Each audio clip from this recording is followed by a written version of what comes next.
seréis y las, ¿alguien recuerda de lo que sigue? Si las hiciereis. ¿Sí? Así es, mis hermanos. ¿Hacemos planes para estar presentes?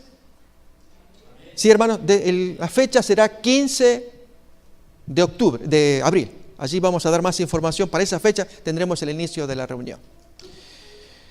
Mis queridos hermanos, vamos a abrir la palabra de Dios.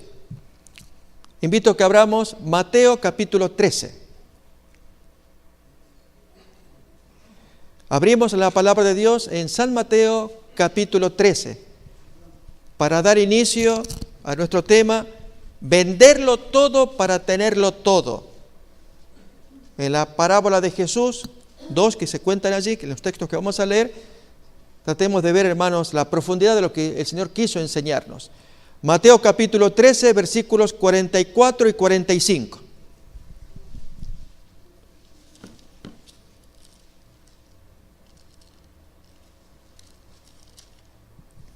Leemos. Además, el reino de los cielos es semejante a un tesoro escondido en un campo, el cual un hombre halla y lo esconde de nuevo, y gozoso por ello va y vende todo lo que tiene y compra ese campo. Fijémonos, hermanos, el Señor nos cuenta que el reino equivale a un tesoro escondido. Ya vamos a ver contrastes con gente a la cual el Señor ofreció tesoro, pero no lo discernieron. El hombre, cuando lo encuentra, lo esconde de nuevo, feliz porque sabe que tiene algo de mucho valor, gozoso va y vende todo lo que tiene, consigue el campo. La siguiente parábola es similar. También el reino de los cielos es semejante a un mercader o comerciante que busca buenas perlas, que habiendo hallado una perla preciosa de gran valor, fue y vendió todo lo que tenía, otra vez la misma expresión, y la compró. Sí, hermanos, venderlo todo para tenerlo todo. Vamos a ver contrastes, hermanos, para que se aprecie esta ilustración que Jesús nos trae en San Marcos capítulo 10. Y nos puede representar a algunos de nosotros que, siendo militantes cristianos adventistas, pues estemos, y ojalá no sea así, en la condición que estudiamos ahora. Marcos capítulo 10, desde el versículo 17. El hombre que cumple los mandatos de Dios, pero no logra ver el tesoro que tiene delante de sí. Marcos capítulo 10, desde el versículo 17. Al salir él para seguir su camino, vino uno corriendo e hincando la rodilla delante de él, le preguntó: Maestro bueno, ¿qué haré para heredar la vida eterna? Jesús le dice: ¿por qué me llamas bueno? Ninguno hay bueno sino uno, Dios. Los mandamientos tú sabes: no adulteres, no mates, no hurtes, no digas falso testimonio, no defraudes, honra a tu padre y a tu madre. Él entonces respondiendo dijo: Maestro, todo esto lo he guardado desde mi juventud. Entonces Jesús, mirándole, le amó. Comentemos, hermanos, antes un poquito esta expresión. Este hombre es un guardador de los mandamientos de Dios. Diríamos un guardador del sábado también. Guarda todos los mandamientos. ¿Qué diferencia hay entre este hombre y un moderno cristiano que cumple con los mandatos de Dios? No hay ninguna. Tanto que Jesús se enternece, dice el texto, que lo mira fijamente y le muestra su cariño. Lo ama porque obedece a Dios, pero no logró ver el tesoro. Y yo quiero hablar de un tesoro, hermanos, que quizás algunos de nosotros no lo hemos visto. El texto sigue. 21, Jesús mirándole lo amó y le dice: una cosa te falta, anda, vende todo lo que tienes. ¿Recuerda la parábola? Vendió todo lo que tenía en ambas parábolas. Y dáselo a los pobres y tendrás tesoro en el cielo. En la parábola se nos decía que había encontrado un tesoro en el campo o había encontrado una perla preciosa, en ambos casos. Y ven y sígueme y toma tu cruz. Pero él, afligido por esta palabra, se fue triste porque tenía muchas posesiones. Mis hermanos, Creemos que este hombre se perdió porque aún guardando todos los mandamientos de Dios, la clave de él, ¿cuál fue? No logramos dar en la tecla. No logramos dar en la tecla, hermanos. A ver, hay varias respuestas, todas van a ser buenas, pero traten de mirar la profundidad uno dice lo material. ¿Está bien, hermanos? ¿Acaso el problema con tener bienes materiales? No. ¿Qué fue, hermanos? No vio el tesoro. Cuando uno no ve el tesoro, hace unos días, una hermana por las redes me envía una imagen, un video. Y el video muestra a alguien cristiano hablando lo mejor que puede a una audiencia católica. Y lo hace de una manera un poco severa. No me gustó, se lo dije a la hermana, y la hermana no le agradó. Pastor, se está evangelizando. Y era que este joven toma una imagen de la Virgen de Guadalupe y un crucifijo que se rompe. Lo habrán visto quizás ustedes, ¿sí? Y entonces le habla a la audiencia, reitero, le habla de la mejor manera que él puede. Y entonces él dice, el ídolo no es nada, no oye, no ve, no siente, mira. Y la imagen lo mismo, luego la dobla y se rompe. Y entonces quienes miran el video, quienes están del lado del joven, dirán, están evangelizando. Hermanos, yo estoy con el joven también en el plan de evangelizar, no de esa manera. Y entonces la hermana que no entendía le contesta ilustración. Cuando uno no ve. Si usted tiene un perrito, una mascota que usted ama mucho, y ve a la mascota mascar un hueso que no tiene carne, está pelado, tiene puntas filosas, y usted observa y el animalito desesperado mastica y se lastima la boca. Si usted que ama a su mascota le quita el hueso que le hace daño, ¿qué ocurre? ¿El perro qué hace? Se le va encima. Es natural. E incluso se nos dice que por más que es el amigo del hombre, se está comiendo, no lo molestes. Es tu amigo, te quiere, es fiel, pero no abuses. Entonces, hermanos, ¿qué hacemos con un animalito que está con el hueso que le lastima? Y nosotros queremos ayudar a que no le lastime. ¿Qué hacemos? ¿Qué hacemos?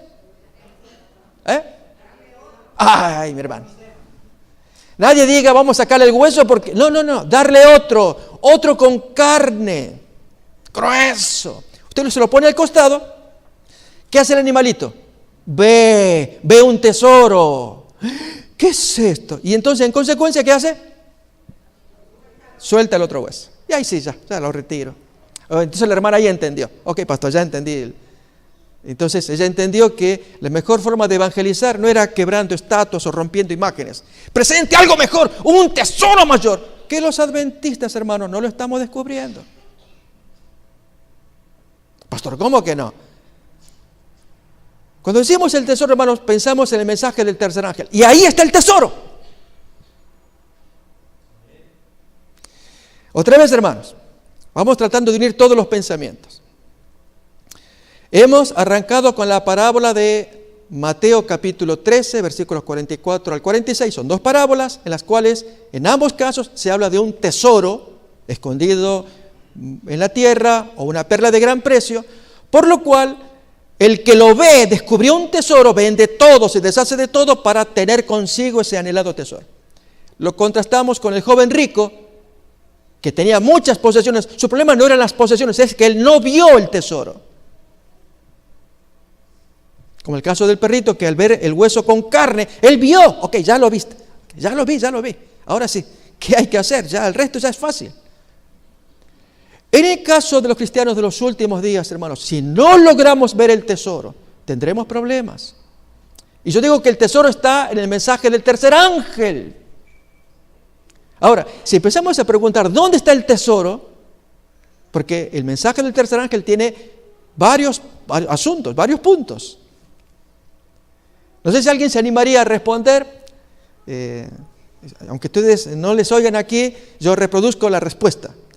¿Habrá alguien que quiera animarse a responder por dónde está el tesoro? Bien escondido, bien bonito, bien rico, hueso con carne. mucha carne, en el mensaje del tercer ángel.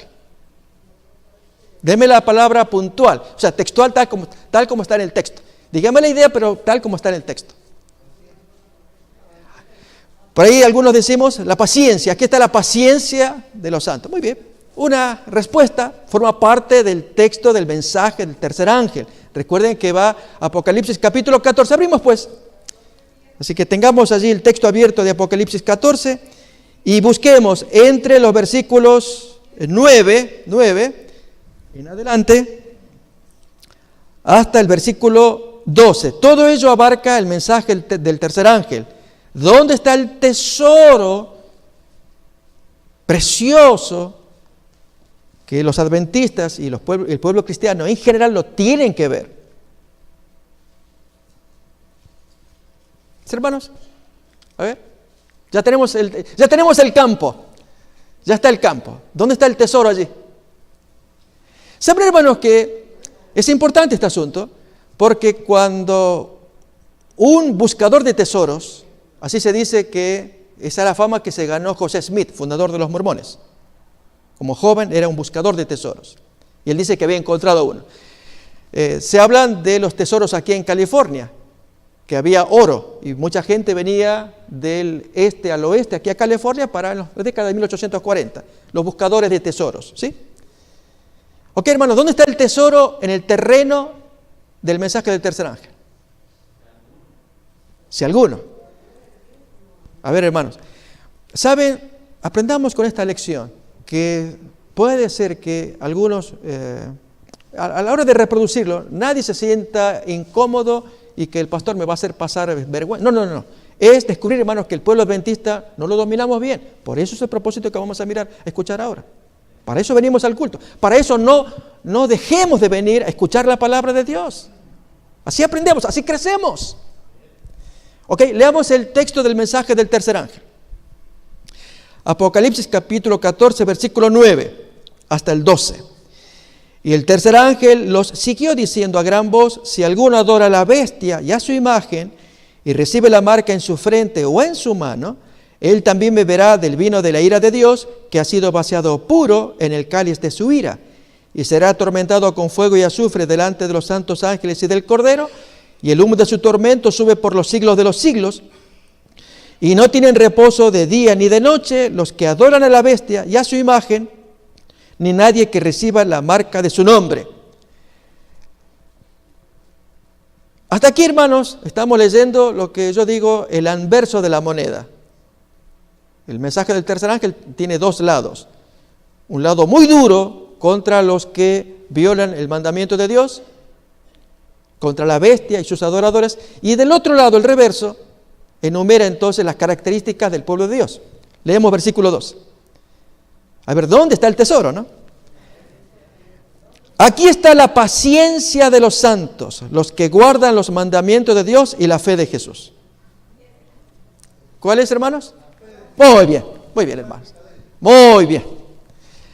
Hermanos, el tesoro está en la fe de Cristo, la fe de Jesús, puesto aquí en este versículo, y que los adventistas, hermanos, lo hemos dejado pasar para más enfocarnos en los otros asuntos que son tan importantes,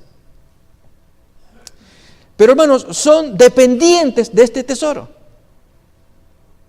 Por empezar, hermanos, ¿cuántos que hemos hablado del anverso? Y darle duro allí a la bestia, a la marca y todo ello. Y del otro lado, hermanos, del reverso, enfatizamos más quizás la obediencia a los mandamientos. Hoy yo quiero hablar de la fe de Cristo, el gran tesoro.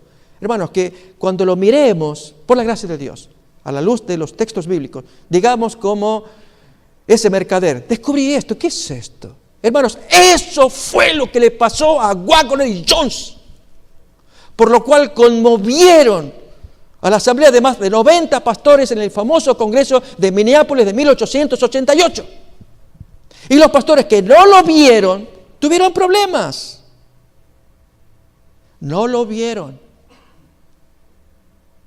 Recuerden, hermanos, el ejemplo del perrito que se está lastimando la boca y que uno le quiere ayudar por amor que tiene, pero como el perrito no ve otra cosa que su hueso y ve hasta de parte de quien le quiere ayudar como un peligro, una amenaza, me estás quitando lo que tengo, pues te voy a morder, no me quites mi comida. Pero si ve algo mayor, hermano, que fue lo que Jesús quiso decirle al joven. Jesús lo amaba, le dijo, hermano, mirándolo lo amó. Si tú quieres ser perfecto, anda, vende todo lo que tienes, estorba, tú tendrás tesoro en el cielo. Hermanos, el tesoro era Jesús que estaba allí, pero él iba a heredar el cielo con Cristo al lado, y tú sígueme. Wow, si ese es el tesoro, hermanos, recordemos la letra chica del tesoro. ¿Qué dice? ¿Qué dice? No, la letra chica, hermanos, la letra que no nos gusta. Toma tu cruz. Ay, ay. Recordemos, hermanos, implica sufrimiento. Pero el punto es que hay un tesoro que uno tiene que mirar y que hubo gente que lo vio y hubo gente que no lo vio en la historia del Nuevo Testamento, que es lo que vamos a mirar. Recuerden, hermanos, la fe de Cristo es el gran tesoro revelado en el Nuevo Testamento, que Dios desea que se lo mire como un tesoro precioso, por el cual vale la pena darlo todo, venderlo todo, para conseguirlo todo. Vamos pues, hermanos, a ver las distintas fes. La fe de fulano, mengano, perengano y la fe de Jesús. Como experiencias personales. Porque, hermanos, quiero contarles que al leer el texto de Apocalipsis 14, 12, es correcto leerlo del modo que vamos a leerlo ahora, no la forma en cómo lo comprendimos. Hoy me abordaba uno de los hermanos y me decía, pastor, ¿es fe en Jesús o fe de Jesús? Como dice el griego, hermanos. ¿Sí? No es fe en, es fe de Él. A ver, lo leemos. 14, 12. Aquí está la paciencia de los santos, los que guardan los mandamientos de Dios y la fe no en Jesús, es la fe de Él, la fe que tuvo Jesús. Que esa fe es un modo particular de moverse, de actuar, de creer, de ver el mundo. Y que Dios me pide, mírala, reténla, eso es guardar. Métela acá y obedece. Haz igual. Voy a invertir, hermanos, los términos en el versículo 12, porque como la fe de Jesús no aparece apoyada supuestamente por un verbo, entonces para darle sentido, a ver, otra vez el 12. Aquí está la paciencia de los santos, los que guardan los mandamientos de Dios. ¿Y la fe de Jesús qué? ¿Qué acción merece? ¿Qué hay que hacer con esa fe de Jesús? Según el versículo. Recuerden que tenemos que ser intérpretes del versículo, explicadores del versículo. Hermanos, el verbo es el mismo, guardar. Aquí está la paciencia de los santos. Voy a invertirlo. Los que guardan la fe de Jesús y los mandamientos de Dios. ¿Se entiende? Entonces, guardar, ¿qué es? Guardar la fe de Jesús. Vamos a ver respuestas bíblicas. Voy a invitar, hermanos, a que abramos algunos versículos para ver qué es eso de guardar los mandamientos, guardar la fe de Jesús. Nos interesa ese tesoro, fe de Jesús. Ese es el estudio que hoy queremos hacer. Abrimos en 1 de Timoteo capítulo 6, versículo 20. Ahí aparece la palabra guardar. Y también 5:21 aparece también la palabra guardar. Entonces, 1 de Timoteo, capítulo 6, versículo 20. Palabras del apóstol a su joven ayudante. Oh Timoteo, guarda lo que se te ha encomendado, evitando las profanas pláticas sobre cosas vanas y los argumentos de la falsamente llamada ciencia. ¿Cómo usaríamos una palabra equivalente? Retén, conserva, guarda. ¿Sí? Miremos en 5:21. Te encarezco delante de Dios y del Señor Jesucristo y de sus ángeles escogidos, que guardes estas cosas sin prejuicios, no haciendo nada con parcialidad. Reténlo, guárdalo. Miremos, hermanos, en Judas, versículo 3. No aparece la palabra guardar, como ya vamos a buscar otra en Apocalipsis, pero la idea sí está. Amados, por la gran solicitud que tenía de escribiros acerca de nuestra común salvación, me ha sido necesario escribiros, exhortándoos que contendáis ardientemente por la fe que ha sido una vez dada a los santos. Luchen. En el griego dice agónicamente, luchen por retener aquello que se les ha confiado. Eso es guardar, de las varias acepciones que tiene. Miremos, hermanos, en Apocalipsis, capítulo 1, versículo 3, aparece la palabra guardar. 1:3. Bienaventurado el que lee, los que oyen las palabras de esta profecía y guardan las cosas en ella escritas, porque el tiempo está cerca. Como tiene varias acepciones, si ustedes me dicen, pastor, esto aquí es practicar. Bueno, muy bien, está correcto. Pero también significa ¿qué cosa? Retener, conservar.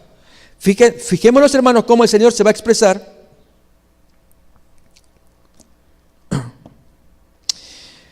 En el mensaje dado a Filadelfia,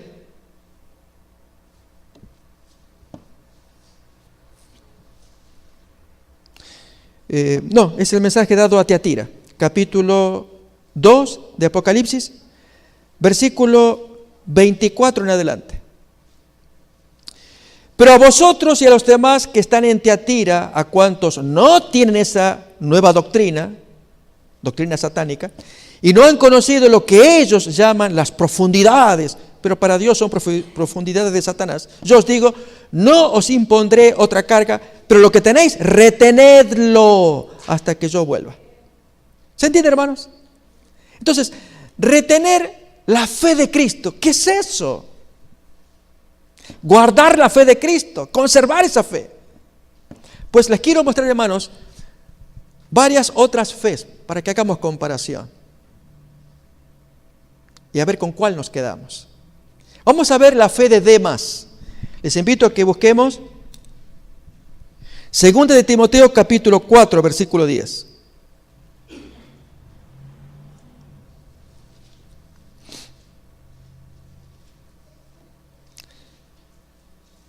Porque Demas me ha desamparado amando este mundo y se ha ido a Tesalónica.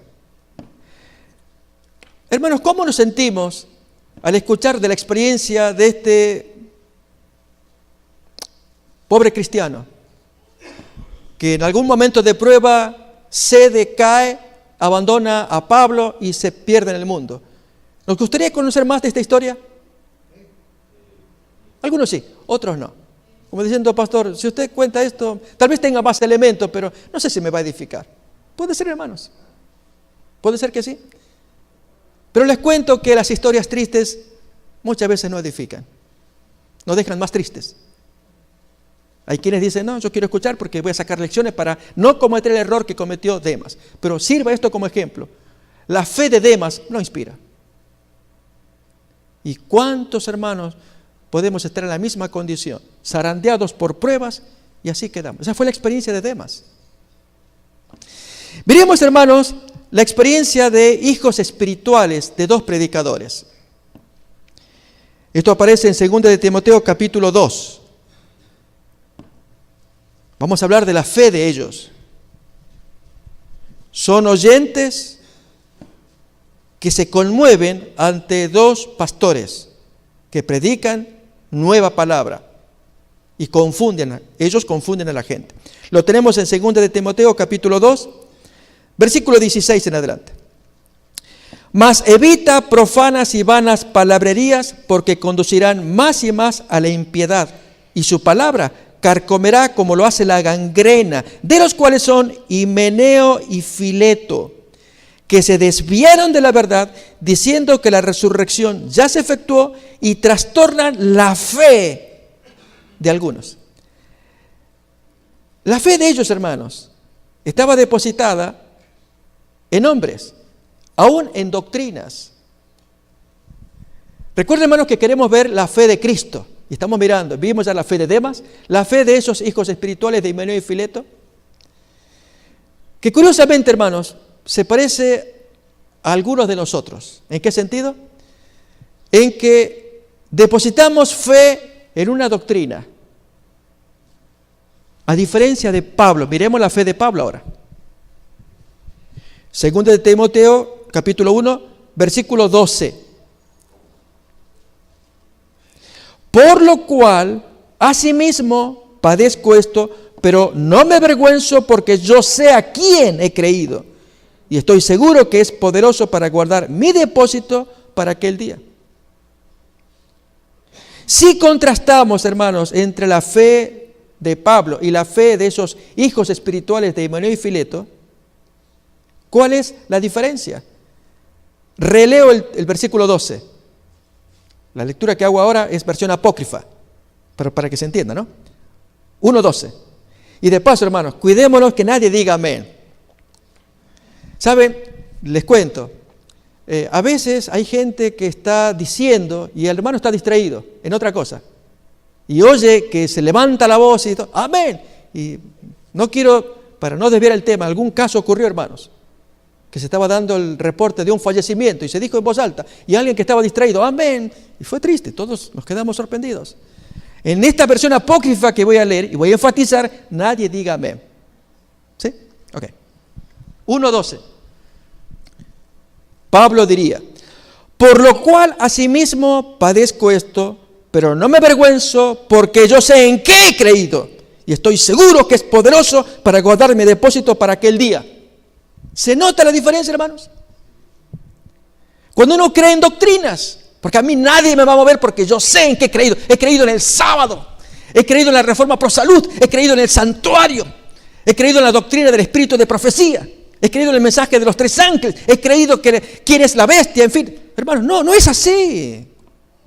La fe no descansa sobre una doctrina, descansa en una persona. Esa fue la fe de Pablo.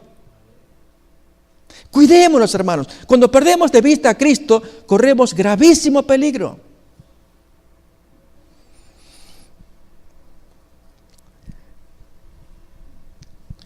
Vamos a ver la fe de Abraham. Fe bonita, hermanos. Romanos capítulo 4.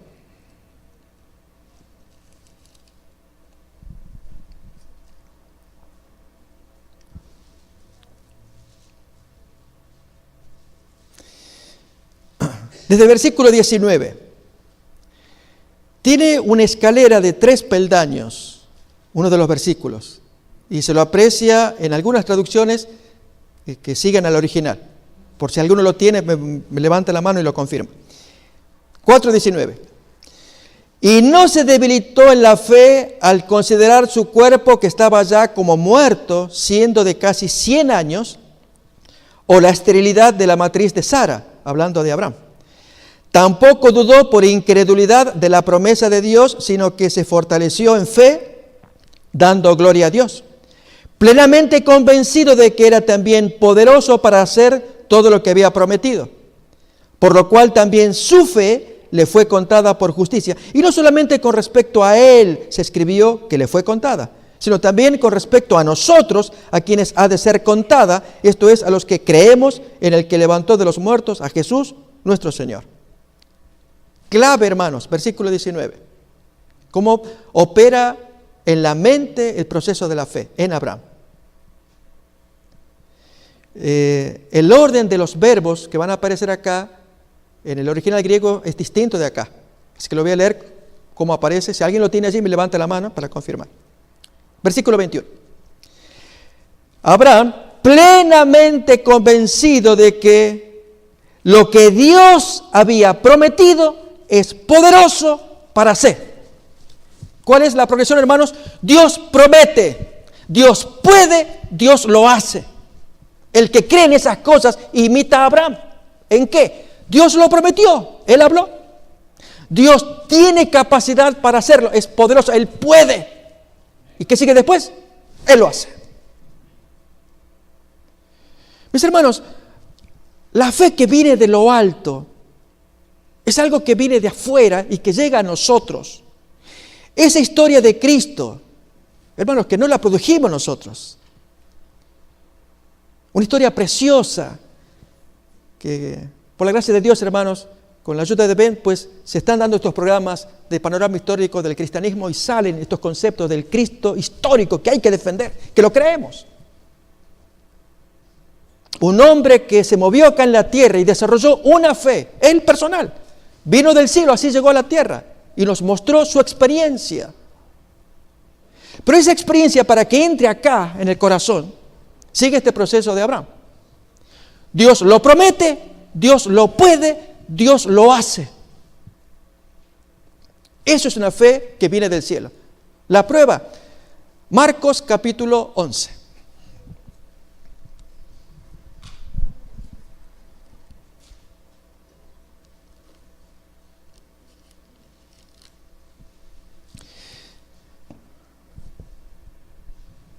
Desde el versículo 20,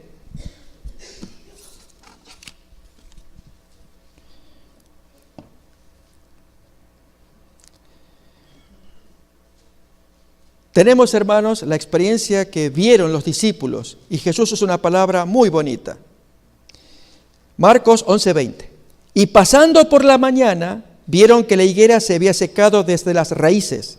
Entonces Pedro, acordándose, le dijo: Maestro, mira, la higuera que maldijiste se ha secado. Respondiendo Jesús le dice, y allí, hermanos, es la diferencia en las traducciones. Tened fe de Dios, no fe en. Eso significa que mi experiencia, yo con mi mente, mis emociones, mi entendimiento, creo, deposito mi creencia en algo o en alguien. No, esto es algo que viene del cielo. Tened fe de Dios. Es como dice en el original. Y a continuación viene la prueba. En Dios. Es lo que lee mi hermano, y varias traducciones dicen lo mismo. Corrijan allí, hermanos, es fe de Dios. Es algo que viene de afuera. No algo que podemos producir en nuestra mente o que se produce o las emociones para creer en algo o en alguien, que forma parte también. Ya vamos a mirar un texto en Gálatas, pero por lo menos es bueno quedar claros. Esto es un don que viene de lo alto y lo prueba a continuación. Fijémonos otra vez. Versículo 23. Porque de cierto os digo que cualquiera que dijere a este monte, quítate y échate en el mar, y no dudar en su corazón, sino creyere que será hecho lo que dice, lo que diga, le será hecho. Por lo tanto, os digo que todo lo que pidiereis orando, creed, y ahí otra vez, hermanos. Honestamente no me gusta hablar mucho de los originales, sino de Biblias. Y esta Biblia Reina Valera 60, que es mi favorita, que yo uso siempre, no responde a cómo está en el original. El verbo allí, hermanos, está en tiempo pasado. Si alguien lo tiene, pues levanta la mano y me lo confirma. Leo otra vez. Por lo tanto os digo que todo lo que pidiereis orando, creed que lo recibisteis y os vendrá. Hermanos, es al revés. Tú estás orando por que se aparezca un dinero para pagar la hipoteca o alguna solución a un problema que tú tienes y oras. Y hermanos, cuando oramos, la reacción normal del ser humano, ¿cuál es? Que la respuesta, ¿qué más? Rápida, pero que venga después de la oración, ¿sí o no? No, pero el texto dice al revés. Nosotros oramos para descubrir que ya estaba la respuesta, que ya vino. ¿Cuándo vino? Ayer, anteayer, ya vino. Es cuestión de que Dios ahora abra la mente para discernir por dónde vino la respuesta. Yo no sabía, yo pedí para que venga. No, ya vino, ya llegó. Es lo que dice el texto. Otra vez lo leemos. Si alguien lo tiene así, hermanos, en su traducción, cuéntenos, porque solamente la Reina Valera y otras tienen esa traducción de futuro. Creed que vendrá. No, creed que ya vino. Pasado. ¿Otra vez? Esa es la fe de Dios.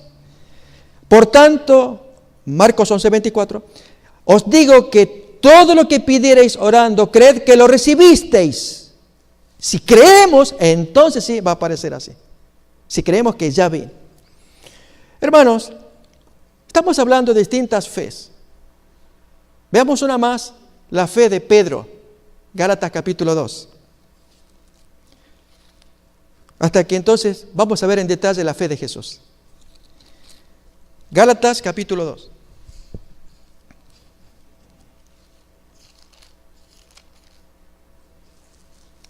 Versículo 11 en adelante. Pero cuando vino Pedro a Antioquía, le resistí cara a cara porque era de condenar. Pues antes que viniesen algunos de parte de Jacobo, que era el líder de la iglesia, comía con los gentiles, pero después que vinieron se retraía y se apartaba, porque tenía miedo de los de la circuncisión.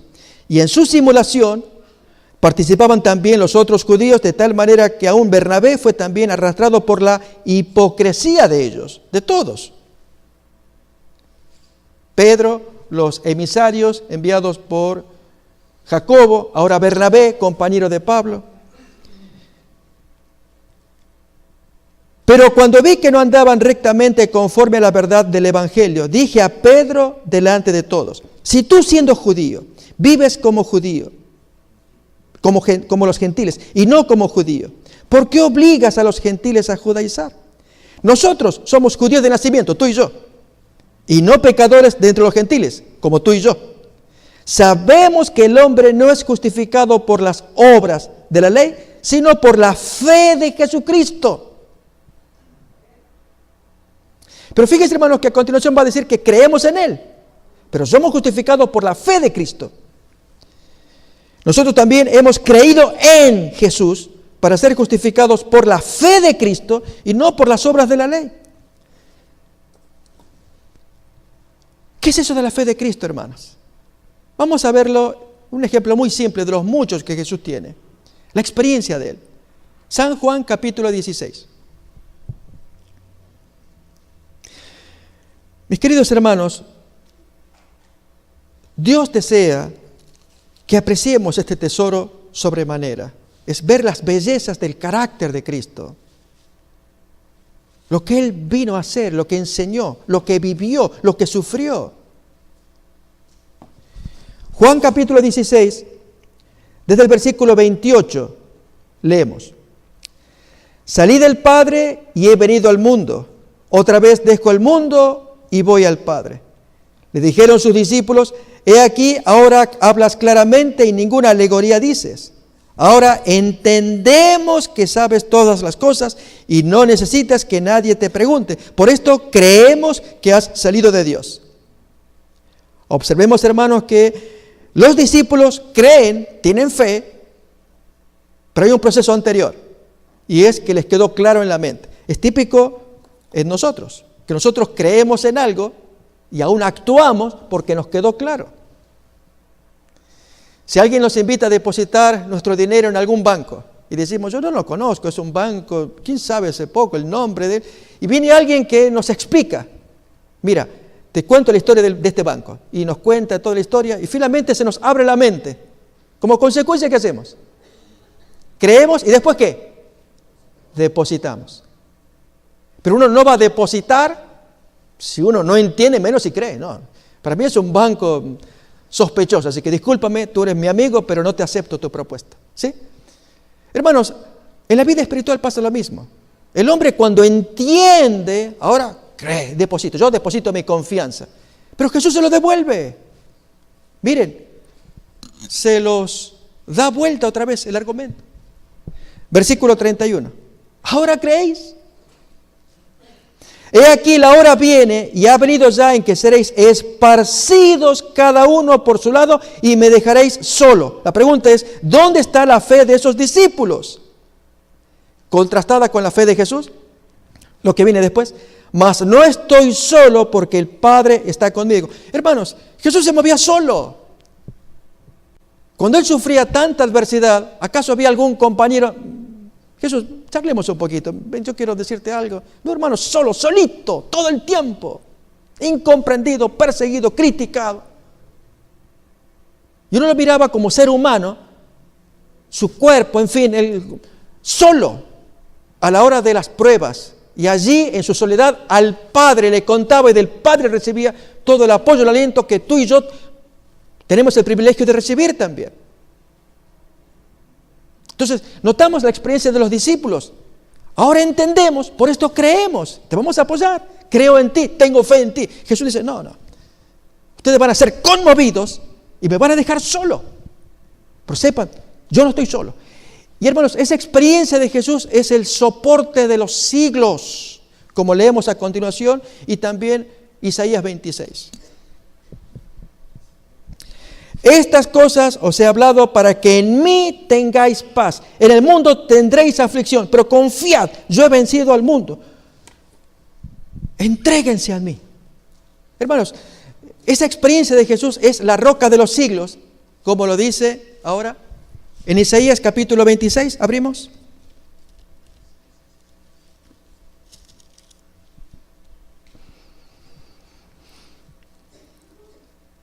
Versículo 4. Confiad en Jehová perpetuamente, porque en Jehová el Señor está la fortaleza de los siglos.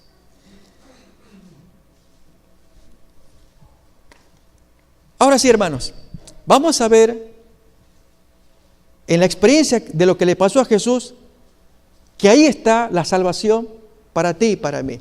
Nos lo va a enseñar el apóstol Pablo en Romanos capítulo 5. Romanos 5. Ahora tratemos de desenvolver el regalo, ese tesoro escondido en el campo. Bueno, vamos a quitarle ya el ropaje. Si venía envuelto el regalo, pues ahora ya lo estamos desenvolviendo. Es en Romanos capítulo 5, versículo 1. Y luego leeremos otros. Justificados pues por la fe, tenemos paz para con Dios por medio de nuestro Señor Jesucristo. A ver si alguien me explica, justificado por la fe, ¿qué es eso, fe? ¿Alguien compléteme la frase? A ver otra vez. No es la fe en Jesús, hermanos. Es la fe de Él, como nos lo va a enseñar versículos 18 y 19. Notemos, a veces decimos, ahora yo creo en Jesús. Ya Jesús te va a decir, así que ahora crees. Y claro, que ahora me enseñaron las 20 doctrinas adventistas, 24, en fin, varían los estudios. Y ahora me quedó claro.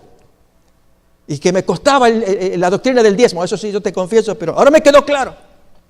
¿Y qué te digo de la doctrina del espíritu de profecías? Sí, pero ahora me quedó claro. Y nos falta la última lección, el bautismo. Y luego, ahora me quedó claro, ahora creo. No, hermanos. Es algo que le pasó a él y que Dios quiere que lo miremos y veamos su riqueza. Lo dice 18 y 19. Así que, como por la transgresión de uno vino la condenación a todos los hombres, de la misma manera, por la justicia de uno vino a todos los hombres la justificación de vida. Porque así como por la desobediencia de un hombre, Adán con Eva, los muchos fueron constituidos pecadores, así también por la obediencia de uno, no de los 13, Jesús con sus amigos, no, de uno, los muchos serán constituidos justos. La obediencia de Él es la que me salva a mí, la que el Señor me quiere imputar a mí, para que yo, hermanos, explote mi corazón de alegría, de gratitud, y en la gratitud responda con obediencia. Miren, hermanos, lo que le pasó al apóstol Pablo. Leemos un texto más de Romanos y nos vamos a su experiencia personal. Romanos capítulo 8,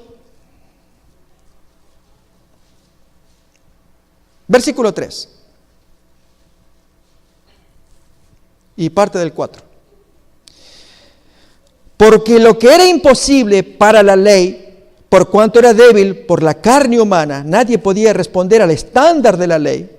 Dios, enviando a su Hijo en semejanza de carne de pecado y a causa del pecado, condenó al pecado en la carne, en su cuerpo, para que la justicia que exige la ley se cumpla en nosotros, como que, hermanos, como una imputación, un atributo, un regalo que viene para aquel que cree en esa historia preciosa. De ahí el punto tan importante, hermanos, creer en la historia preciosa, histórica de Jesús. De allí los temas que se están dando en el seminario, en el panorama histórico. Es historia, creerla. Tanto impactó, hermanos, a uno de esos seguidores Miren su testimonio. Filipenses capítulo 3. Y escuché una expresión que se las quiero compartir. Esto es un hombre que renegaba de su fe religiosa. Se sentía chasqueado ante ese Dios que no le había bendecido en su vida por ciertas circunstancias. Y su esposa, pues, tanto deseaba que el hombre se arrepintiera, fuera humilde, confesara su necesidad de un Salvador. Él había sido creyente y abandonó. 2 años más tarde, al borde de la muerte, confesó su error y pidió perdón a Dios para alegría de la esposa y de los testigos que estaban allí, y descansó en la fe. Y alguien dijo estas palabras: tuvo que caer del caballo para que pueda creer. Hermanos, le pasó a Pablo, y a veces algunos de nosotros necesitamos que nos pase también, que nos tiren allí, que nos volteen del caballo, morder polvo, y entonces sí, se nos abren las cosas. ¿Sí? Es lo que cuenta, hermanos, acá en Filipenses capítulo 3. Desde el versículo 3 en adelante. Porque nosotros, los judíos, somos la circuncisión, los que en espíritu, no en carne, servimos a Dios y nos gloriamos en Cristo Jesús, no teniendo confianza en la carne. Aunque yo tengo también de qué confiar en la carne. Si alguno piensa que tiene de qué confiar en la carne, yo le supero. Circuncidado el 8º día, del linaje de Israel, de la tribu de Benjamín, hebreo de pura cepa, de hebreos, en cuanto a la ley, lo mejor que había entre fariseos, saduceos, esenios, celote, herodiano. En cuanto a celo, perseguidor de los enemigos del judaísmo, esto es la iglesia. En cuanto a la justicia, que es por la ley, irreprensible. Pero cuantas cosas eran para mí ganancia, las he estimado como pérdida por amor de Cristo. Y ciertamente aún estimo todas las cosas como pérdida por la excelencia del conocimiento de Cristo Jesús, mi Señor, por amor del cual lo he perdido todo y lo tengo por basura para ganar a Cristo. Hermanos, contrasten esta experiencia con la del joven rico. Es fundamental. El joven rico tenía al maestro delante de sí, pero él no lograba ver el tesoro. Pablo, tirado del caballo, allí sí pudo apreciar, y vio entonces en ese hombre un tesoro por el cual valía la pena tirarlo todo y aún tenerlo por basura. Pero lo que viene a continuación, hermanos, resume la esencia del tesoro.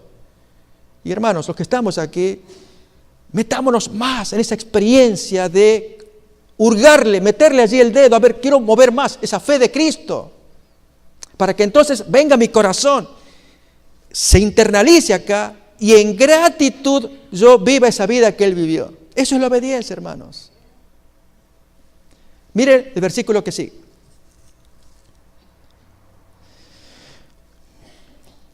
Nuevamente, versículo anterior que leímos, el 8. Y ciertamente aún estimo todas las cosas como pérdida por la excelencia del conocimiento de Cristo Jesús, mi Señor, por amor del cual lo he perdido todo y lo tengo por basura para ganar a Cristo.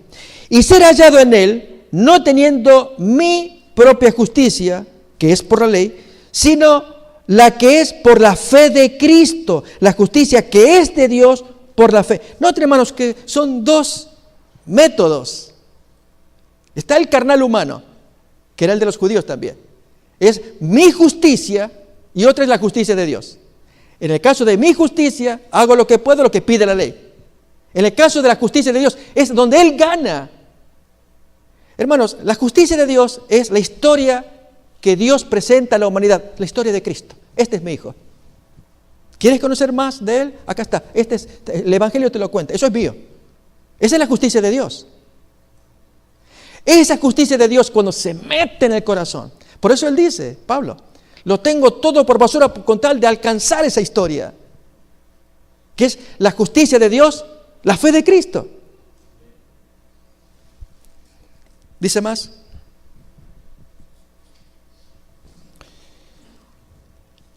Y ser hallado en Él, no teniendo mi propia justicia, que es por la ley, sino la que es por la fe de Cristo, la justicia que es de Dios por la fe, a fin de conocerle y el poder de su resurrección y la participación de sus padecimientos, llegando a ser semejante a él en su muerte. ¿Notamos? Al vivir Cristo en el corazón, uno quiere imitarle. Así que no es tanto que yo tengo fe en él. No, hermanos, hasta que esa historia no se meta en el corazón. Ser un apasionado de Cristo. Esa fue la experiencia que Waggoner y Jones comentaban a sus compañeros y no lograban mirar. Porque exaltaban tanto a Cristo que estos hombres, pastores, creían que era disminuir la ley. No, si tú me tocas la ley. ¿Recuerdan al perro cuando se le quiso quitar el hueso? Si tú me quitas ese hueso, yo te muerdo. Así pasó, hermanos. Rechazaron ese mensaje. Porque entendieron que era quitarles el hueso. Y ellos les estaban presentando un hueso más gordo, grueso, y no lo veían. ¿Miran eso? Y estaban así, hermanos. Miremos más todavía en la experiencia del apóstol Pablo. Gálatas capítulo 2.